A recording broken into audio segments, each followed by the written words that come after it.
He offered coins without questions. She scrubbed his floors and vanished by dusk.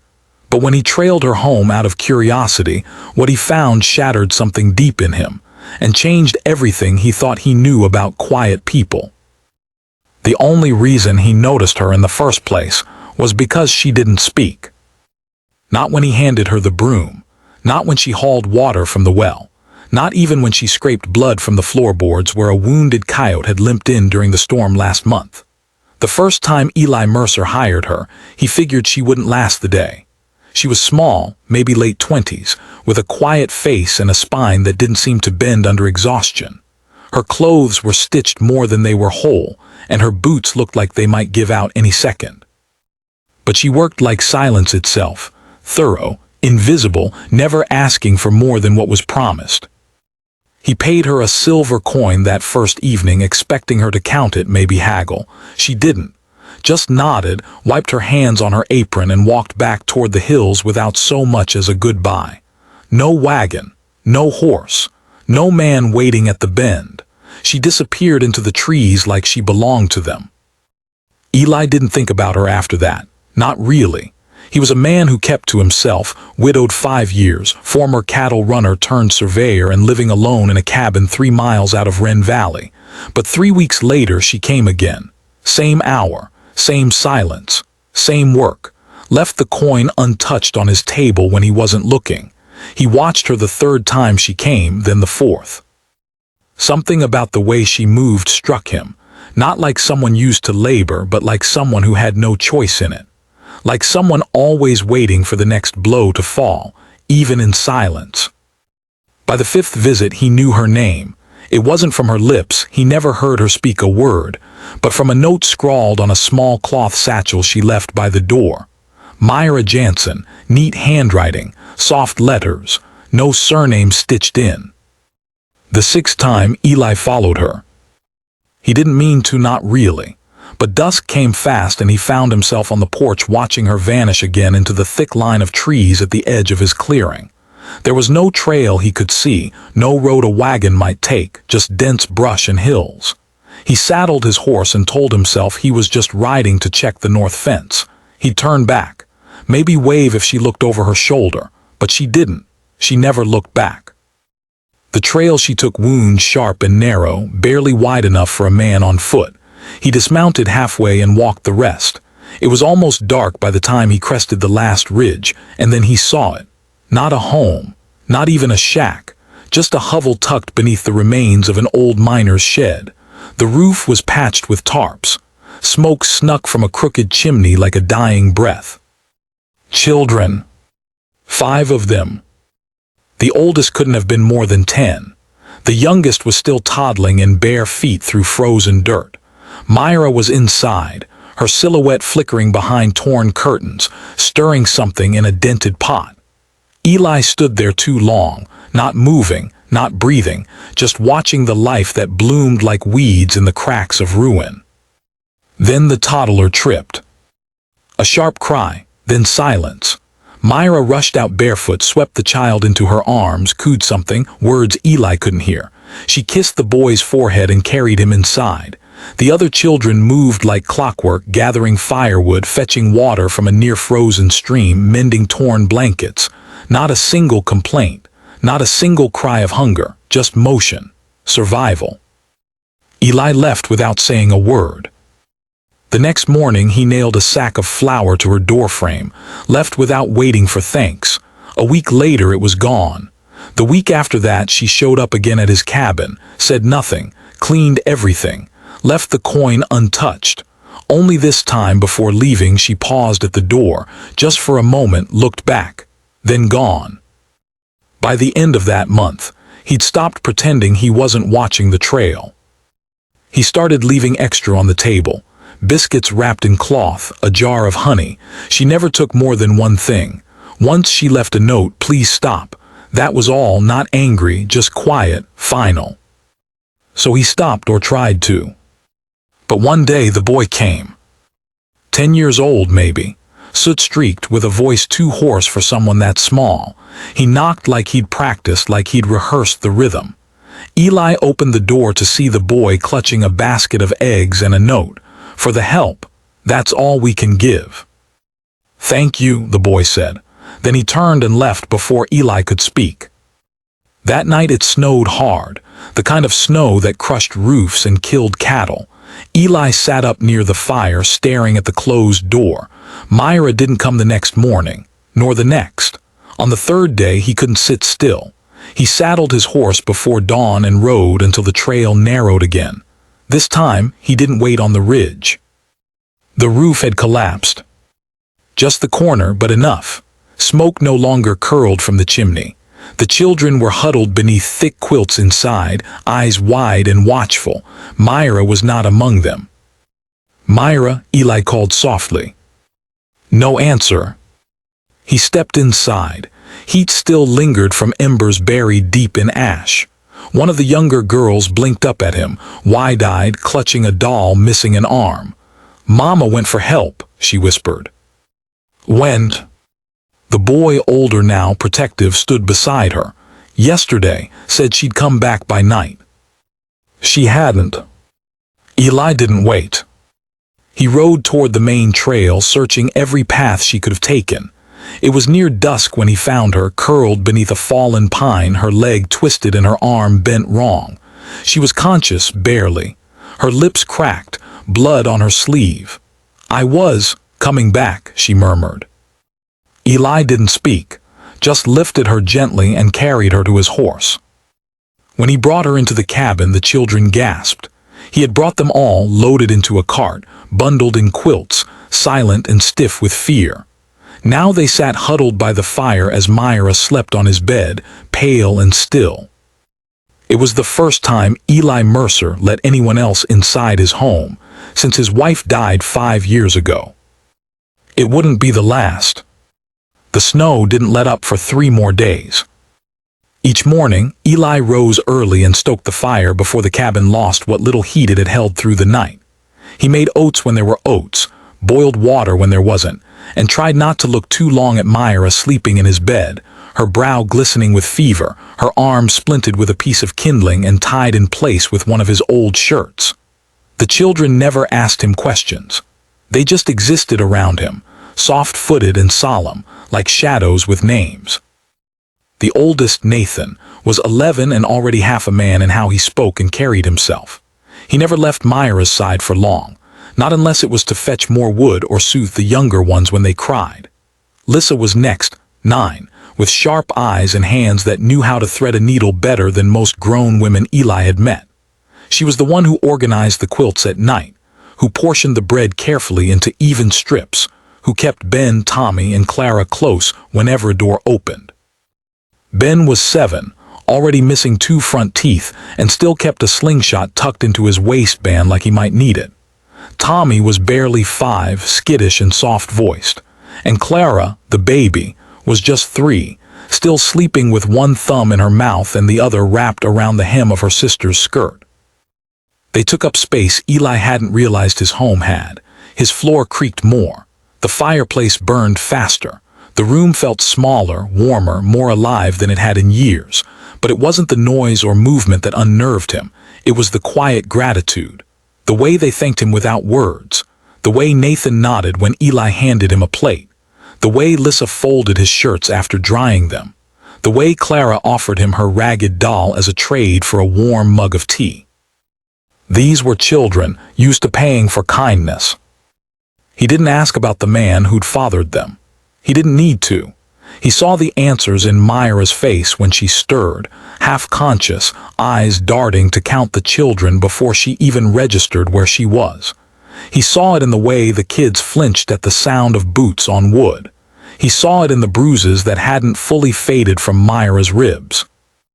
By the 4th day, Myra finally sat up on her own. Her lips were dry, but her voice, when it came, was clear and even. "I told you not to follow me," she said. Eli, kneeling to check her bandage, didn't look up. "You told me a lot of things without saying a word." She winced as he adjusted her splint. "You should have left us there." "I did," he said quietly, "once." She didn't reply, just closed her eyes and leaned back, her breath catching for a moment as pain stitched itself through her side. The fire cracked between them, filling the space where too many things wanted to be said. Later that night, he found Nathan sitting on the porch, wrapped in one of Eli's coats, watching the moon drag silver light across the trees. Eli joined him without speaking, settling onto the top step. They sat in silence for a while before the boy finally spoke. "She doesn't sleep much," Nathan said. Eli nodded. "She gets up when she thinks we're out, checks our shoes, our coats, makes sure we got enough food packed in the sacks. She always thinks she's gonna have to run again." Eli turned to look at him, surprised by the calm in his voice. "You ever ask her why?" Nathan shook his head. "Didn't have to." They didn't speak again after that. Not that night, but something shifted between them. The boy stood a little taller the next day. Eli stopped waiting for thanks. That week he repaired the broken sled behind the cabin and hitched it to his old mule.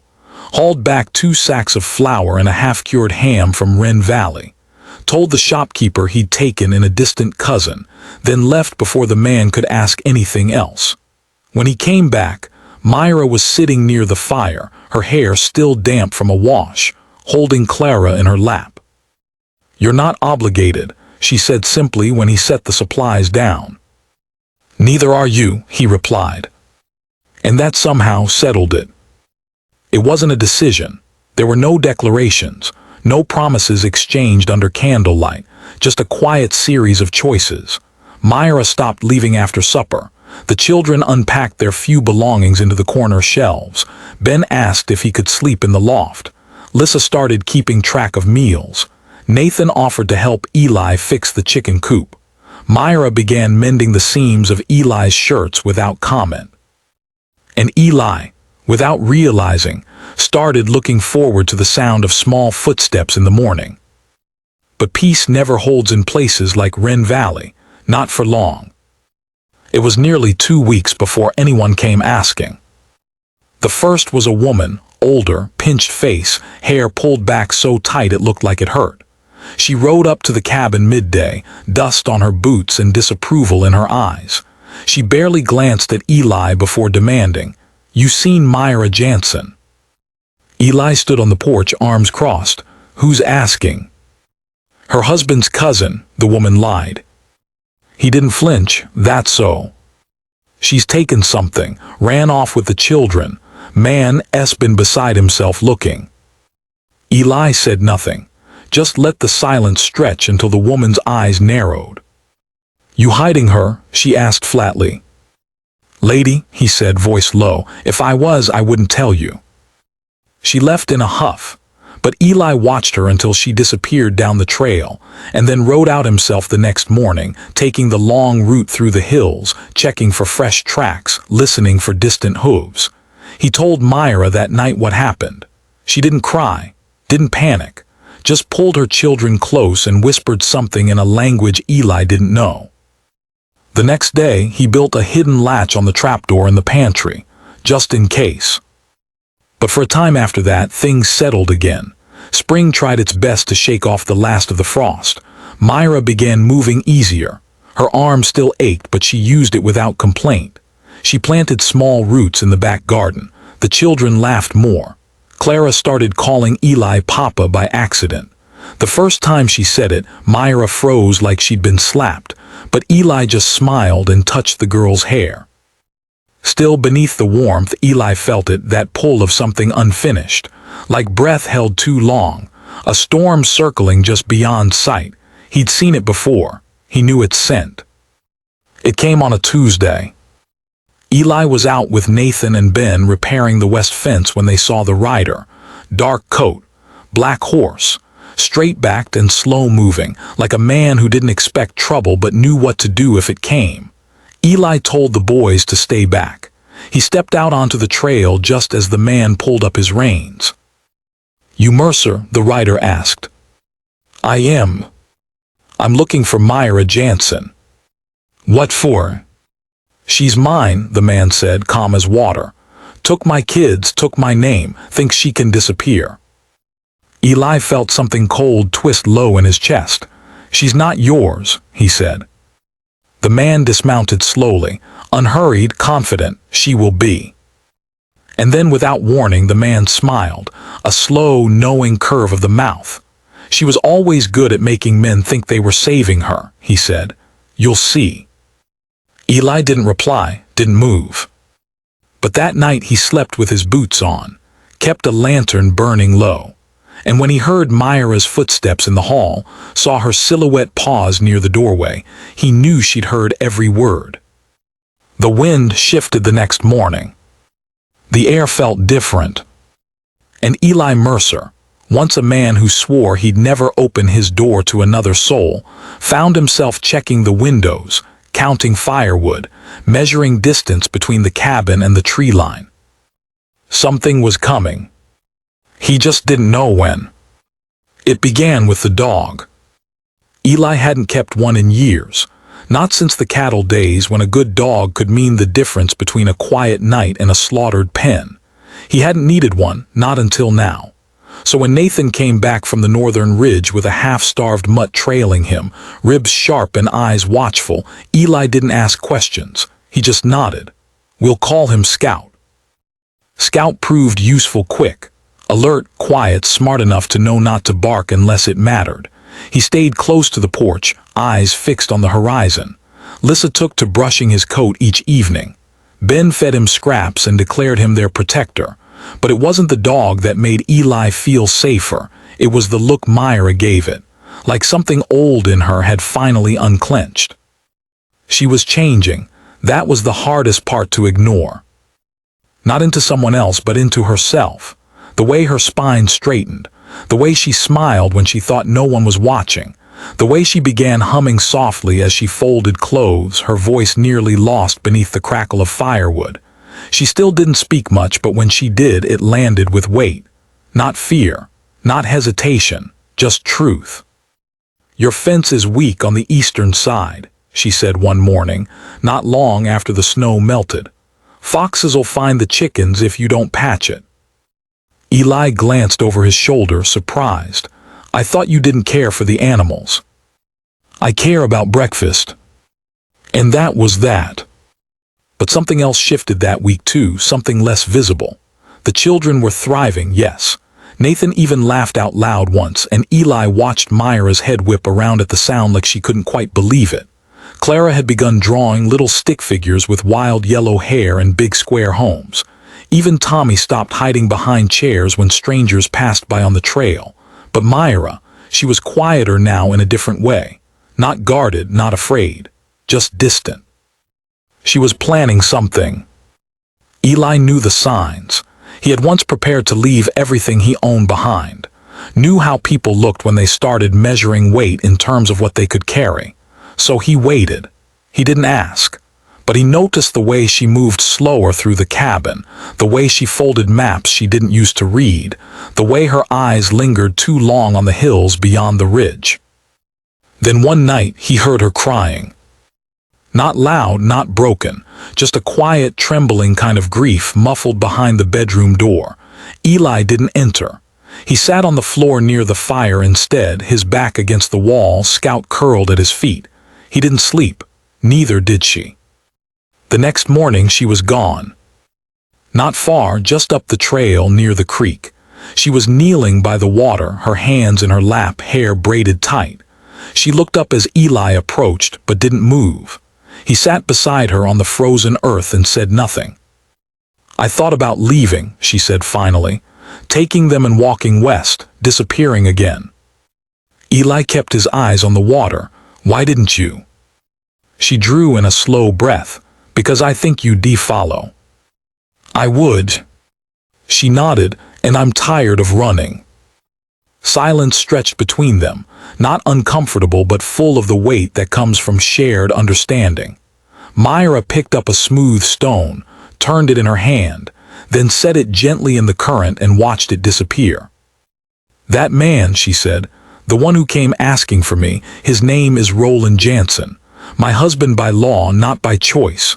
He wasn't always cruel, just proud, the kind of pride that spoils if left unchecked." Eli said nothing. He didn't want a wife, she continued. He wanted obedience. I gave it for a while, then I gave him children. That's when he got worse. Her voice didn't shake, but her fingers dug into her skirt as she spoke. He'd leave for days, come back angry. I never asked where he went. I only asked that he leave the children out of it. She looked up then, eyes hard and clear. He didn't. Eli's jaw tightened. I took them one night while he was gone, left a note, said I hoped he'd never find us, but men like him don't let go of what they think they own. Eli turned toward her. You're not his anymore. She looked at him for a long time, then nodded once. I'm not. They walked back in silence, the children already setting the table for breakfast. Lissa handed Myra a cup of tea without asking where she'd been. Nathan was trying to teach Ben how to tie knots. Clara had drawn another picture, this one of the cabin, with 6 little figures out front, one holding a stick and the other holding what looked like a loaf of bread. Myra smiled at it for a long while before setting it gently on the mantel. Eli didn't tell her that Roland Jansen had returned. Not yet. He'd seen him 2 nights earlier, just beyond the ridge, watching from the trees. Eli had crept out with Scout, rifle in hand, but the man had vanished before he could reach him, left behind a single crushed cigarette and a footprint in the mud. He hadn't told Myra because fear could break what little peace they'd managed to build, but he knew time was short. So he prepared. Fixed the locks on the doors, reinforced the shutters, dug a second trench behind the barn and taught Nathan how to signal with smoke if he ever saw a rider coming. He told the children they were playing games. He told himself he was just being cautious. But Myra knew. He caught her watching him late one night as he double-checked the bolt on the front door. Her eyes were steady. No panic, just the acceptance of a woman who'd lived too many years in uncertainty. You think he's close, she said. I know he is.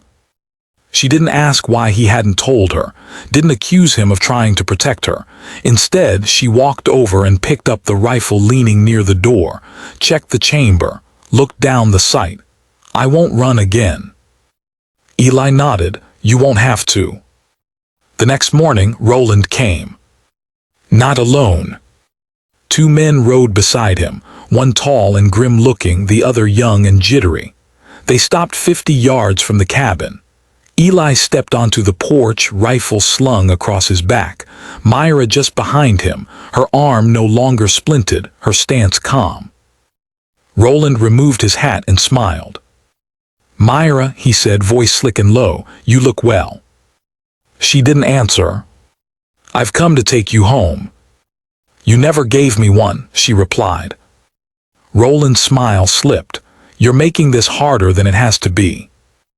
Eli stepped forward then. You're not welcome here. Roland's eyes flicked toward him, amusement simmering beneath the surface. You think you matter to her. Eli's voice was quiet. I know I do. There was a beat of silence, then Roland nodded as if deciding something. You'll regret this, he said. I already regret ever letting her go, Eli replied. Roland's hand twitched toward his coat. Myra didn't flinch. Neither did Eli. But Roland didn't draw. He just sneered, turned his horse, and rode off without another word, the 2 men flanking him like shadows. Eli exhaled slowly. He'll be back. I know, Myra said, but next time we'll be ready. And for the first time since she'd arrived, she reached for his hand, not out of desperation, not out of fear, but as a choice. One that neither of them would walk back from. The chickens were gone the next morning. All of them, every last hen, every last egg. The coop door had been left wide open, hinges dangling like snapped bone. No prints, no blood, just feathers scattered like snow in the dirt. Eli didn't have to guess. Roland had come back. Not with fists, not with fire, but with patience. With small, sharp slices meant to bleed slowly, meant to wear them down before a final blow. Myra didn't say a word when she saw the wreckage. She just picked up a handful of crushed feathers and dropped them one by one into the wind. Lissa stood behind her, lips tight, fists tighter. Nathan scanned the tree line, jaw clenched. Ben kicked at a loose plank. Clara started crying, too young to understand but old enough to feel the shift in the air. That afternoon, Eli rode into Wren Valley for supplies. Myra stayed behind to mend the fence with Nathan. She didn't want Eli going alone, but she understood the message too well. They couldn't live on fear. Not again. Not even if it curled under the door at night and whispered like a knife through darkness. The town had changed since he'd last been. People stared longer, whispered more. The story had started to spread, not just that he'd taken in a woman and her children, but which woman. Whispers of theft, betrayal, wandering bloodlines. Eli didn't flinch. He bought flour, salt, dried beans. Replaced the axe Roland had split down the handle and left embedded in the porch post sometime during the night, a jagged symbol more than a threat. He rode back slower than usual. Something in his gut coiled wrong. The moment he stepped into the clearing, he saw it. The shed behind the barn was burning. Not much left, just black beams and scorched earth, but it had been enough to frighten the horses, who now paced inside their pen, wide-eyed and restless. Myra was already throwing water, bucket by bucket, her movements tight and practiced. The fire was mostly out, but the smoke curled thick in the air, choking the last of the daylight. "Where are the kids?" Eli asked, leaping off the horse. "In the cellar," Myra said, breathless. "Nathan took them when he saw the smoke." "Anyone see who did it?" "No, but they didn't need to." Inside the cabin, nailed to the wall above Eli's bed, was a strip of Myra's old apron. Torn, singed, and tied in a perfect bow. Below it, carved deep into the wood with something sharp, were 3 words. "She is mine." Eli didn't speak. He just stared at it for a long time before turning and walking out. Myra followed him, her expression unreadable. "Do we leave?" she asked. "No," he said. "We make it clear we're not afraid." But fear wasn't the problem anymore. Anger was. The kind that crawled up the spine and settled in the teeth. The kind that didn't scream but waited. Eli wasn't a violent man, not anymore, but he'd lived a life.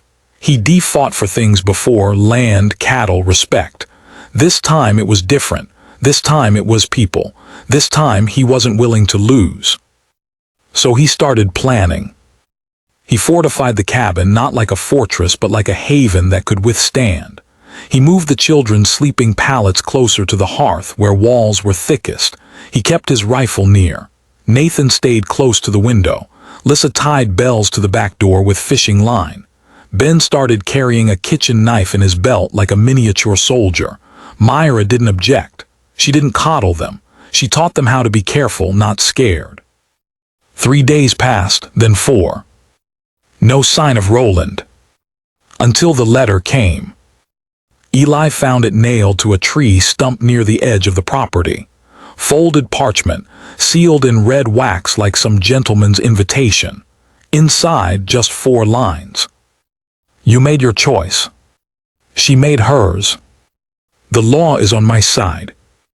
I'll come when I please." No signature, just a pressed thumbprint in blood.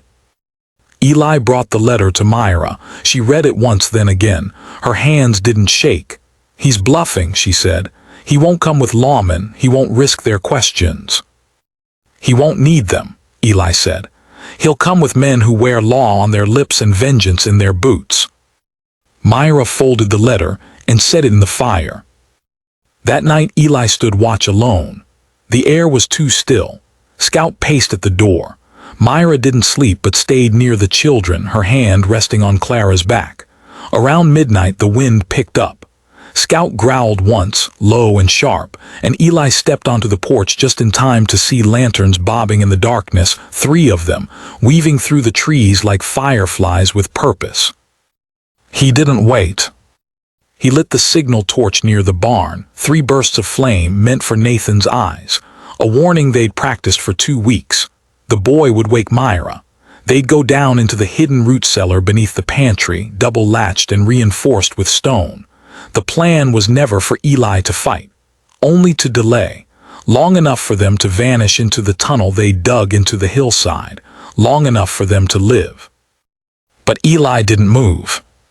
He stood on the porch, shotgun in hand, and waited. The first man stepped into the clearing, not Roland, one of his shadows, tall, thick-shouldered, carrying a rifle with more confidence than he'd earned. The second came next, younger, jittery, and then Roland, smiling that slow, poisonous smile. "You really think you're gonna stop me?" he called out, loud enough for the wind to carry it. Eli didn't answer. "You're a fool, Mercer. She's not worth dying for." That was when Myra stepped out. Not from the cellar, from the shadows behind the barn. She held the old hunting rifle Eli had kept stored away, her stance perfect, her eyes steady. "Then come and find out," she said. Roland froze.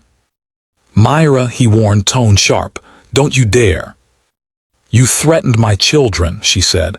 "You burned what little we had. You think I'll let you near them again?" Roland took a step forward. She fired. Not to hit, but close enough. The shot ripped through the side of the tool shed, and the younger man dropped his gun and bolted into the trees. The other one hesitated, then cursed and followed. Roland stood alone. "You wouldn't," he said. "I just did." Eli stepped beside her then. "You've got nothing left here." "You think she'll stay with you?" Roland spat. "You think this is home?" Myra's voice was cold. "It's more home than you ever gave me." And then she lowered the rifle, not in surrender, in choice. "Go," she said, "before I change my mind." Roland stared at her, rage warring with disbelief. But something in her face, something final, broke him. He turned and walked away. The forest swallowed him whole. Eli didn't speak until the last of the lantern light disappeared. Then he turned to Myra. "You weren't supposed to come out." "I know. I could have handled it." "I know." He looked at her. "But I'm glad you did." And she nodded. Because this wasn't just about survival anymore. It was about reclaiming the right to stand and be seen. Inside, the children emerged slowly. Nathan still clutching the spare revolver Eli had given him. Lissa holding Clara tight. Ben staring out the window like a boy who had just watched his world shift. Myra went to them without a word, knelt, and pulled them all close. And in that moment, Eli Mercer realized something simple and final. This was no longer just his cabin. It was theirs. After the threat passed, quiet returned. But it wasn't the same silence. It was deeper, heavier, filled with the weight of what almost was. They de-survived the fire, but now came the ashes, and what they chose to build next would cost more than any of them knew. The forest held its breath for days. No birds sang. No wind stirred the pines. Even the creak of the woodshed door had lost its rhythm. Eli moved through the world like a man who knew peace was temporary, like a man counting his blessings while waiting for the toll. But Myra, she changed again. Not outwardly, not in ways that called attention, but in the way her hand lingered on Clara's curls a second longer, or the way she looked out the window just before dawn like she needed to see the sky before it changed again. She never asked if Roland was truly gone. Eli never promised he was. But they began to live again. Small things came first. Nathan started building a wooden box for the kindling, carving each corner with careful, deliberate strokes. Lissa planted beans along the back fence. Ben found a half-broken harmonica in one of Eli's drawers and carried it everywhere, playing sour, breathy tunes that somehow still filled the air with life. Tommy followed Myra like her shadow, always one step behind her boots. And Clara, bright, wide-eyed Clara, started sleeping through the night. Myra moved differently now. She no longer kept her satchel near the door, no longer left her boots half-laced for speed. She let herself take up space, stayed at the table longer, read aloud to the children in the evenings, stitched a quilt from old flannels that had belonged to no one in particular. It wasn't that she forgot. It was that she allowed herself to live in something bigger than fear. And Eli, he let her. He fixed things she didn't ask him to. Tightened the hinges on the pantry door so they didn't squeal in the dark.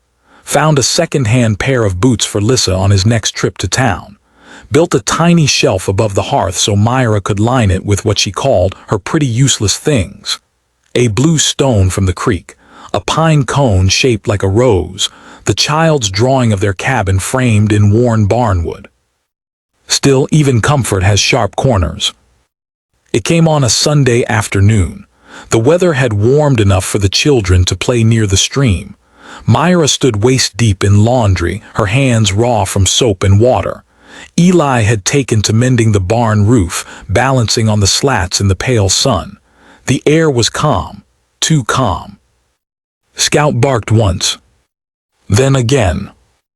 Eli turned toward the tree line. Nothing, but the bark didn't stop, it changed.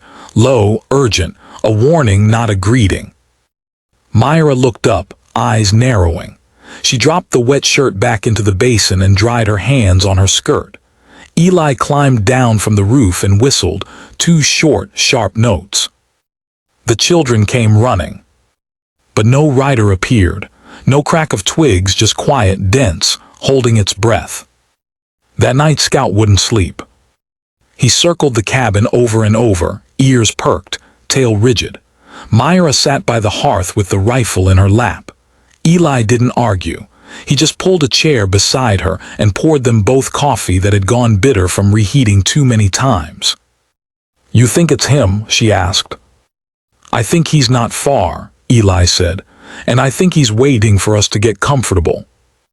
Myra stared into the fire. "He'll try something different next time. He won't get the chance." But despite the words, neither of them felt steady. The next few days were quiet, but not in the way they hoped. It was the kind of quiet that frayed the nerves, made every creak in the floorboards feel like a footstep. Myra doubled the food storage. Lissa kept the baby close. Nathan slept with a hammer under his pillow. No one said anything, but no one slept deeply either. Then came the letter. Not nailed this time, not tossed in anger. Delivered. A man rode in late afternoon, a stranger. Clean-shaven, tidy coat, polite voice. Said he was from the county registrar's office. Said he was there to discuss a custodial matter involving Myra Jansen and her children. Eli didn't let him pass the porch. "We're not interested in discussing anything," he said. The man smiled. "Ma'am," he said, glancing at Myra behind the screen door, "it might benefit you to hear what the law has to say." She stepped out chin high. "What law?" "Your husband's petitioned the court," the man said smoothly. "He's filed for legal custody on grounds of abandonment and mental instability." Myra laughed, a bitter, sharp sound. "Instability, he broke my arm." The man didn't blink. "Do you have proof?" Eli stepped forward. "You can leave now." "I suggest you come to the hearing," the man said calmly, mounting his horse, "or it'll be decided without you." He left a sealed envelope behind. Myra didn't open it. She burned it instead. But it changed things.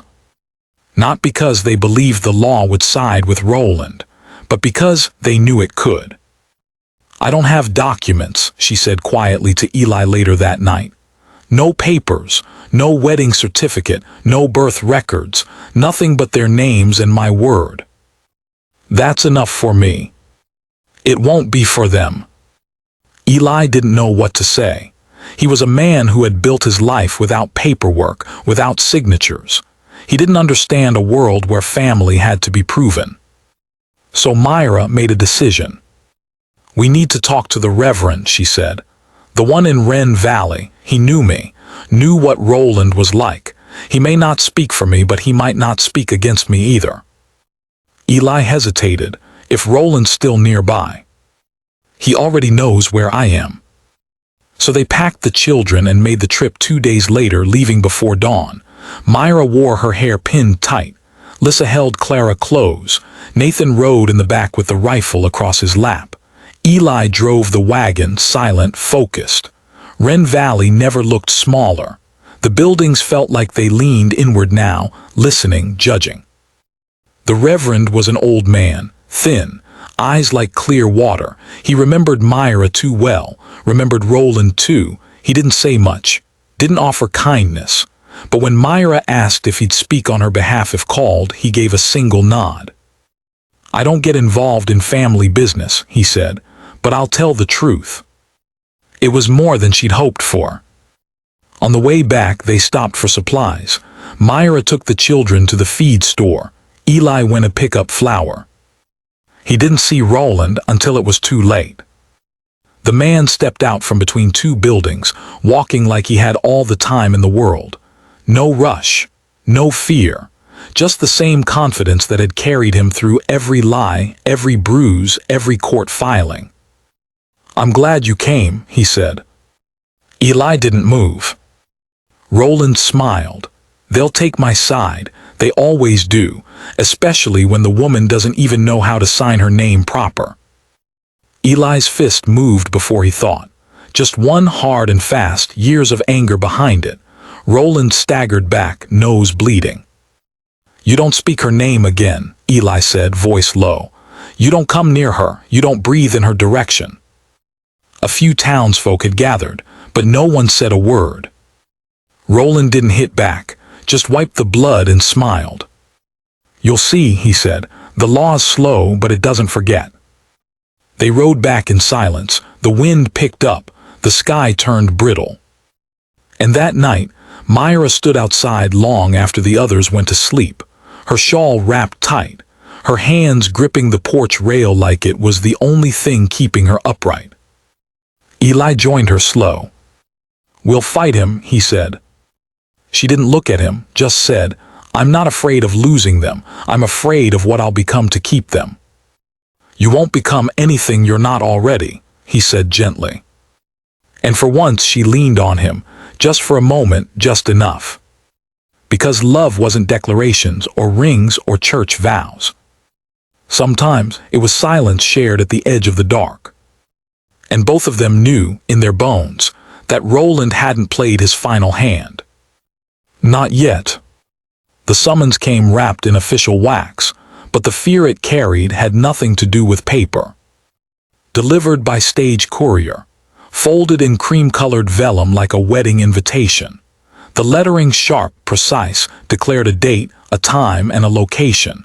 County Court, 3 days ride south, where Roland Jansen intended to reclaim what he claimed was his by birthright and marriage.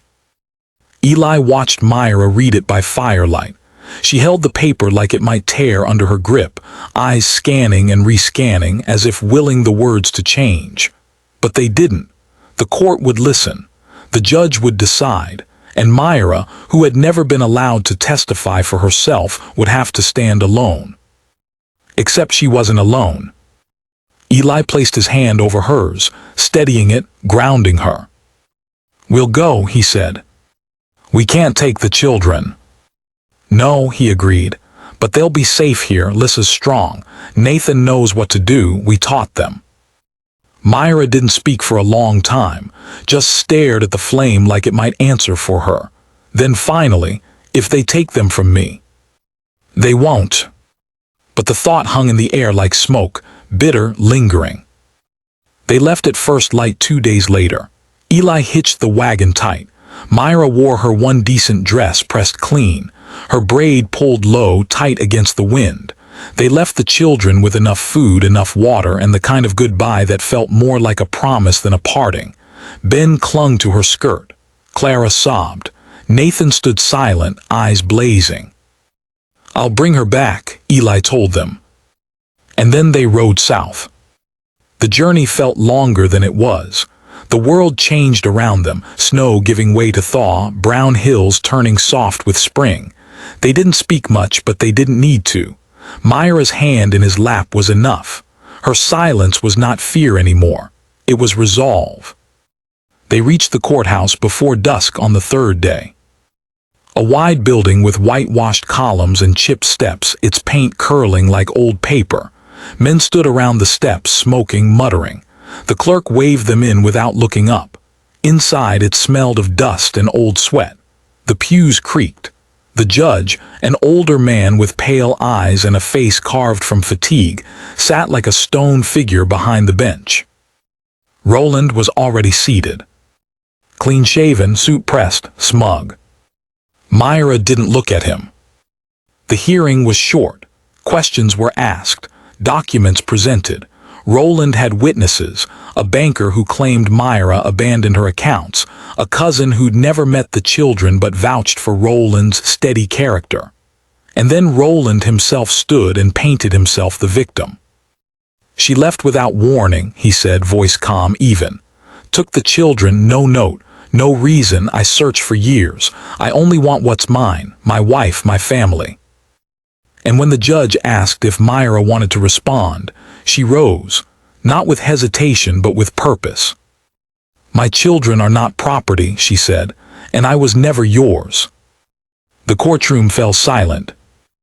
"I fled with bruises," she continued. "I fled because my oldest son asked me to, because he saw what kind of man you were before I could shield him from it, because my daughter started to cry when you entered a room." She turned to the judge. "I have no papers, no money, but I have their trust, their love. I never abandoned them. I saved them." And then she sat.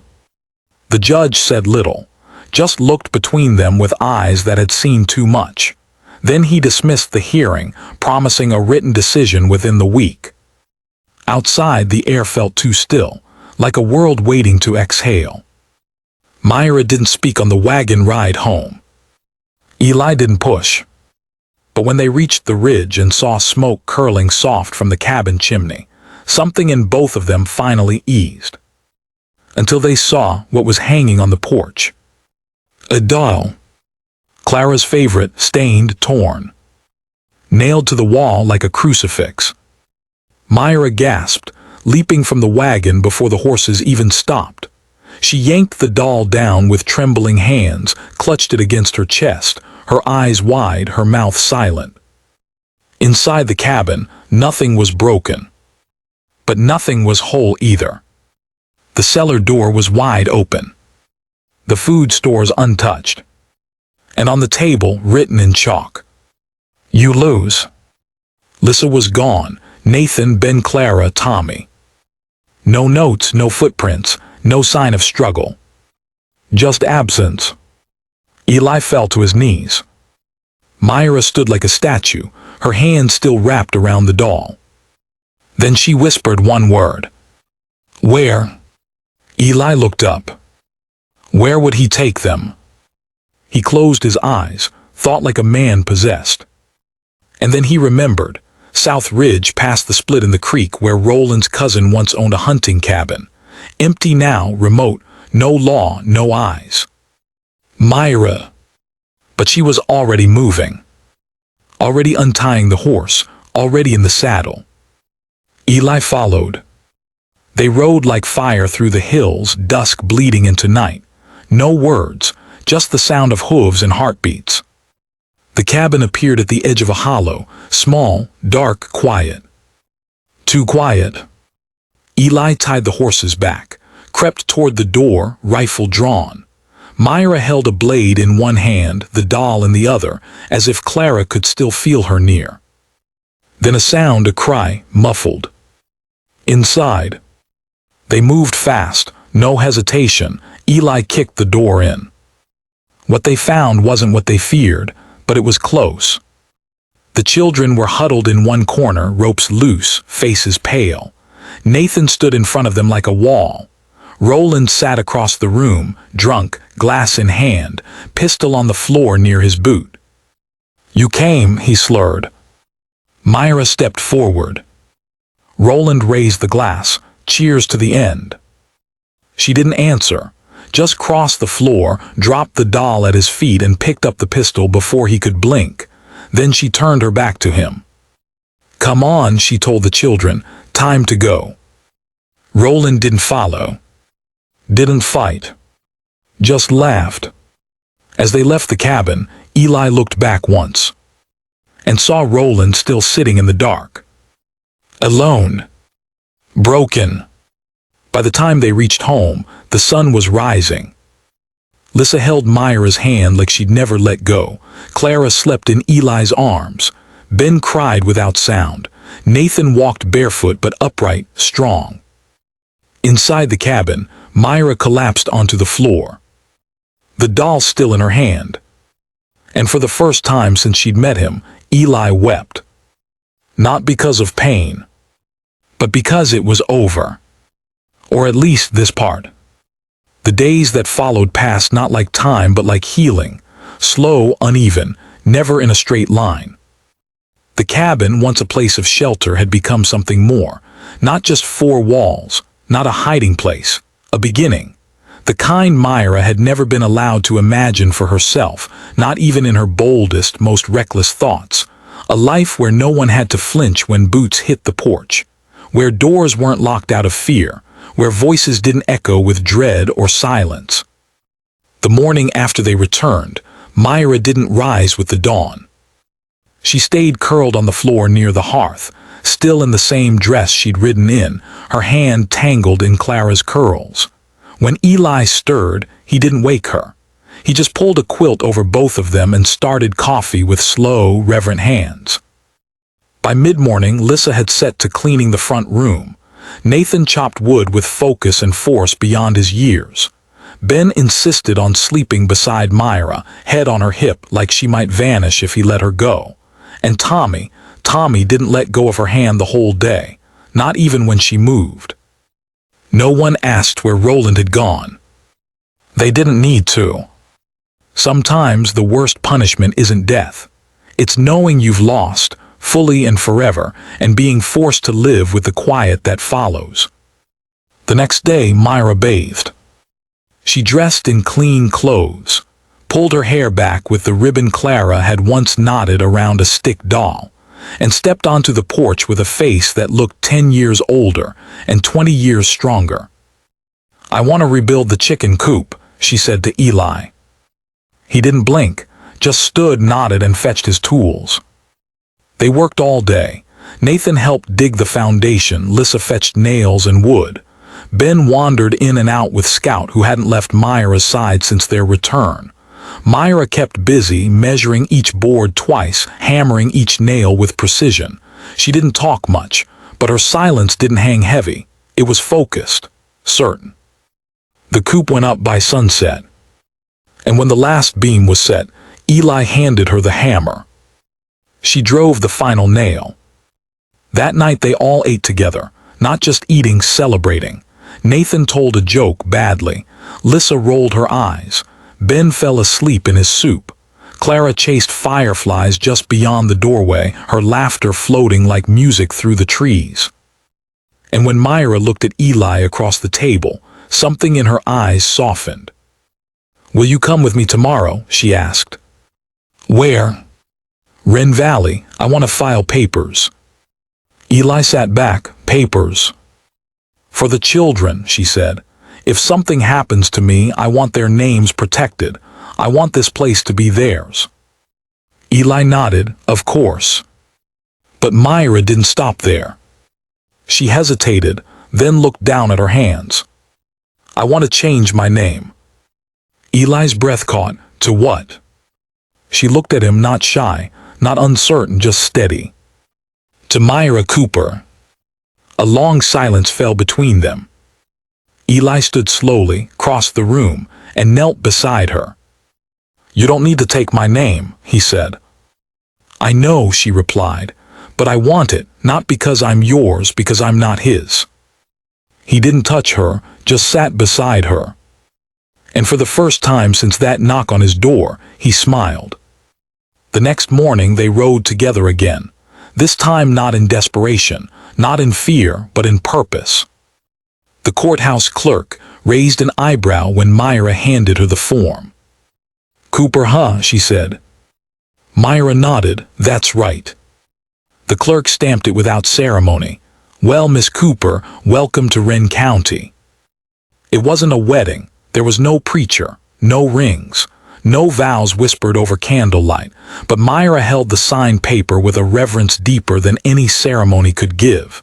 It wasn't about Eli, not directly. It was about becoming something more than what she'd endured. A self she chose, a family she claimed, a future she named. When they returned to the cabin, Scout was the first to greet them. Then came Nathan, dragging a broken chair he wanted help fixing. Lissa was teaching Clara to braid grass into crowns.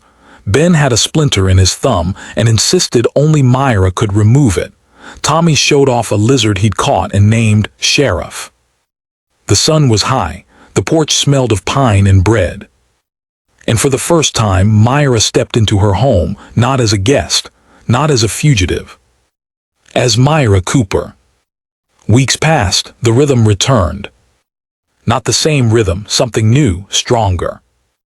Myra taught the children how to preserve berries. Eli showed Nathan how to build a windbreak. Lissa read to Clara by lantern light, and Ben learned to whistle poorly but loudly. Myra repainted the cabin shutters. Green, hope-colored, she called them. One evening, as the sky turned the shade of ash before stormlight, Eli took Myra's hand on the porch. "I want to build something." She glanced at the cabin. "You already did." "No," he said, "for you, for all of you." He led her around the back of the barn, where an open plot stretched wild with weeds and memory. "I want to build a second cabin here," he said, "for the children, for when they're grown, a place that's theirs." Myra blinked hard, swallowed. "That's a long time away." "Not really," Eli said, "not if we want to get it right." She nodded once, then twice. "Let's do it," she said. They began the next morning. It wasn't grand, just beams, boards, sweat, but each plank carried intention. Each nail was a choice, and as it rose, so did something inside them all. Not just safety. Legacy. One night, after the children had gone to bed and the stars blinked sharp overhead, Myra stepped outside and found Eli at the edge of the trees. She didn't speak right away. "Then, do you ever wonder how different your life might have been?" He looked at her every day. "And do you regret it?" He thought for a long time. "No," he said, "because it brought me here." She leaned into him, and for the first time kissed him. It wasn't passionate, it wasn't desperate. It was simple. Certain. Years would pass. Ben would grow tall and loud. Lissa would marry a traveling bookkeeper and name her first daughter Myra. Nathan would take over the land, add 2 more cabins, and teach his children how to split wood without wasting strength. Tommy would become a teacher. Clara would become something none of them could yet imagine, bright, brilliant, bold. And Myra would become the woman she'd always been underneath the scars, a matriarch, a legend, a story whispered between fence posts and firelight, not because she was saved, but because she rebuilt, because she endured, because she dared to love again. And Eli. He'd sit beside her every evening on that porch, watching their world grow from the seeds they never meant to plant. Not just survivors, not just protectors, family.